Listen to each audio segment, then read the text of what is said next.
Conheça o Dick Delta, um design revolucionário concebido em uma garagem de mecânica em Ohio. Como um menino de fazenda conseguiu imaginar o avião caseiro mais rápido de sua época. Embora a forma de diamante do Delta fosse desconcertante, ele tinha uma característica que poderia ter mudado completamente o jogo no modo como os aviões são operados. Fique por perto para descobrir. Nascido no coração de Ohio, John Dick sempre foi apaixonado por aviões.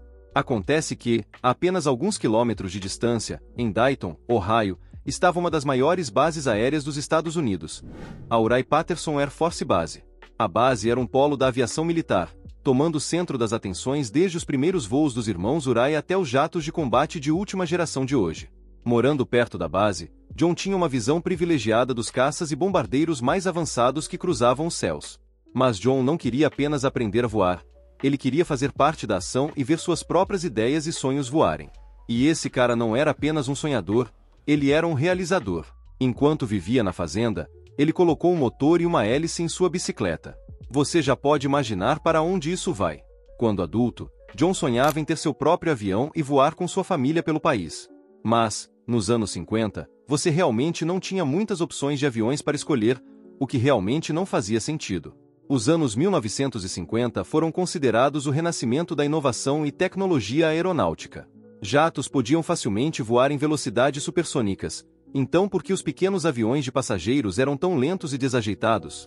Claro, havia algumas opções como os Bonanzas, que eram rápidos, confortáveis e muito caros, então essa também não era uma opção. Tinha que haver outro jeito. Sua próxima escolha foi construir um avião caseiro, e havia alguns aviões que você podia construir a partir de plantas.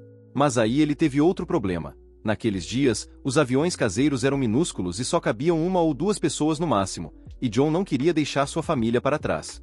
E então uma ideia lhe ocorreu. Se o avião ideal não existia, ele teria que projetar um ele mesmo. Felizmente, a inspiração para sua nova criação estava a apenas alguns quilômetros de distância, e havia um design em particular que capturou totalmente a imaginação de John: a asa delta. Nos anos 1950, a asa delta estava na vanguarda da tecnologia e podia ser encontrada em alguns dos jatos de combate mais avançados da época, como os Flair, Delta Dagger e Delta Dart. Ao contrário dos aviões convencionais, os jatos com asas delta não têm cauda horizontal. Da frente até a traseira, a asa triangular percorre todo o comprimento da fuselagem. A Força Aérea dos Estados Unidos parecia apaixonada pelas asas delta durante os anos 1950, mas o design na verdade nasceu na Alemanha muitos anos antes, com Alexander Lippisch, o pai dos designs de asa delta. Em certo ponto, John estava na marinha servindo no Mediterrâneo, e quando teve a oportunidade, visitou a Alemanha e encontrou uma biblioteca com os escritos de Lippisch. John absorveu o máximo de conhecimento que pôde. De volta aos Estados Unidos, John conseguiu o emprego dos seus sonhos. Agora era técnico de aeronaves na Wright-Patterson. Isso realmente ajudou a aprimorar seu conhecimento de engenharia. John finalmente sabia exatamente como seu avião tomaria forma, e não seria fácil. Não havia software de design assistido por computador nem vídeos tutoriais no YouTube ou grupos no Facebook, então ele teve que compensar com engenhosidade e paciência. John precisava de um túnel de vento para testar seu novo design, mas com um orçamento apertado, isso não ia acontecer. Mas não se esqueça de que John era engenhoso. Ele criou seu próprio túnel de vento ao anexar um modelo de avião ao capô do carro. Não havia como parar esse cara. Em 1960, ele arregaçou as mangas e começou a construir o avião dos seus sonhos, trabalhando sem parar por 2 anos. Finalmente, o JD-1 surgiu de seu porão e logo fez seu primeiro voo em um 962, movido por um simples motor flat-four de 125 cavalos de potência. O JD-1 podia transportar 3 pessoas e foi exibido em um encontro de aviões experimentais em Rockford, Illinois. Ele atraiu muita atenção, e John foi bombardeado com perguntas de pilotos curiosos. O JD-1 era mais do que um avião. Era um grande desafio ao status quo no design de aeronaves. E então, o desastre aconteceu. Enquanto John soldava em sua garagem, um incêndio começou e o JD-1, junto com anos de trabalho duro, foi reduzido a cinzas. Ele poderia ter desistido, mas isso não era o estilo de John. Impulsionado pelo apoio inabalável de sua esposa, Jenny, ele arregaçou as mangas mais uma vez e começou a trabalhar. Sua próxima criação seria seu melhor design até então. Como uma fênix renascendo das cinzas, o novo JD-2 Delta era muito mais refinado. O motor foi atualizado para 180 cavalos de potência, e com essa potência extra, ele agora podia transportar 4 pessoas e voar muito mais rápido. Curiosamente, Também incluía pequenos apêndices nas asas, sobre os quais falaremos em breve. O Delta agora podia fazer algo que nenhum outro avião havia feito antes. Voltaremos a isso em um momento. O Delta não apenas parecia rápido, mas, para sua época, era realmente o avião caseiro mais rápido do mundo. Cada centímetro do Delta foi projetado para maximizar a sustentação, desde sua fuselagem em forma de diamante até o corpo aerodinâmico, que era responsável por 50% de sua capacidade de sustentação. Como ele pretendia, o diamante voador de John tinha um desempenho excepcional, e os números eram igualmente impressionantes. Ele podia decolar usando cerca de 300 metros de pista, subir a 450 metros por minuto e voar a 273 km por hora. Com o tanque cheio, o Delta podia transportar seus passageiros por cerca de 1.200 km, consumindo cerca de 178 litros de combustível. Era a máquina de viagem definitiva, voando com uma estabilidade nunca vista antes em um avião experimental. Com sua forma distinta, ele cortava a turbulência muito melhor do que outros aviões, algo que tanto pilotos quanto passageiros podiam apreciar.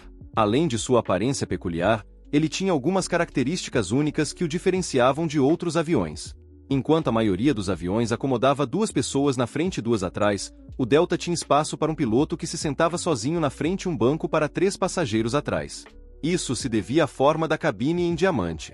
Você também pode notar que o Delta ficava no chão com o nariz apontado para cima. Por que isso? Quando decolava, ele não precisava girar como outros aviões. Em vez disso, simplesmente levantava do chão com o nariz já apontado para o céu.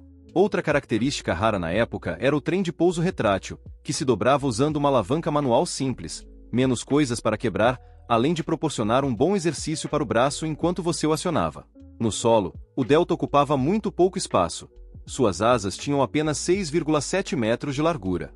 Para comparação, o Cessna 150, que é bem menor, tem 10 metros de largura. E falando em asas, o Delta compartilha a mesma razão de aspecto de um caça Lockheed Raptor, o que significa que suas asas são quase tão longas quanto largas. O Delta pode ser pequeno, mas seus passageiros estão protegidos por uma estrutura tubular feita de aço 4130, um material leve e durável. Lembra dos pequenos apêndices nas asas que mencionei antes? Então, para que servem essas coisinhas? Quando John projetou o Delta, seu objetivo era que os novos proprietários pudessem guardar o avião em suas próprias garagens. Como isso seria possível? Bem, as asas do Delta se dobram como as de uma borboleta, e quando travadas na posição, o avião pode ser rebocado atrás de um carro, sem a necessidade de um trailer. A ideia por trás disso era economizar nos custos de hangar, que são caros. John imaginou que se poderia economizar dinheiro rebocando o avião de volta para casa. Quando dobrado, o avião tem apenas 2,4 metros de largura, o que permite guardá-lo facilmente na maioria das garagens. Então, por que não vemos milhares dessas maravilhosas máquinas voando por aí? Se o avião é tão bom, qual é o problema? John sabia que os pilotos estavam ansiosos pelo Delta, mas ele não queria nada com o arriscado negócio de montar uma fábrica e uma linha de produção. Então, o que ele fez? Decidiu vender plantas. Isso mesmo, você não podia comprar um Delta em uma loja, e John não o vendia como um kit. Você tinha que construir o avião do zero, por conta própria. Não é grande coisa, certo?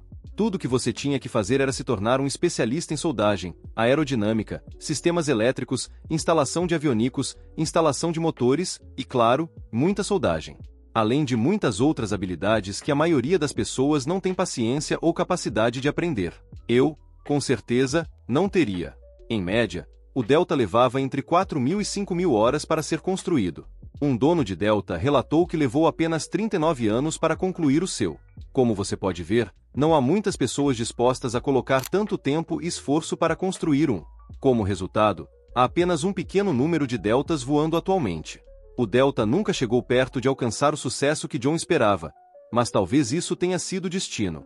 Afinal, depois de anos de trabalho duro, enfrentando machucados, bolhas e lágrimas, trabalhando incansavelmente e vendo o avião tomar forma lentamente, você começa a perceber que construir uma aeronave complexa como o Delta é uma longa maratona, e o produto final se torna um prêmio no final de sua jornada de construção. Desde o início, John Dick sempre apoiou o pequeno grupo de construtores do Delta que superaram todas as dificuldades e obstáculos para completar seus aviões. Durante muitos anos, os proprietários do Delta se reuniram em shows aéreos, compartilhando suas experiências na jornada de construção do Delta e ensinando uma nova geração como era construir seu próprio mini-jato de combate. Para os poucos donos que tiveram a força de vontade e perseverança de construir o Delta foi tudo o que eles sonharam em um avião, e muito mais. John resumiu bem ao descrever o Delta. Ele voa como todos os aviões deveriam voar. E você, o que acha sobre tudo isso? Deixe sua opinião nos comentários. E para continuar aprendendo e se atualizando, veja o vídeo a seguir, tenho certeza que será perfeito para você.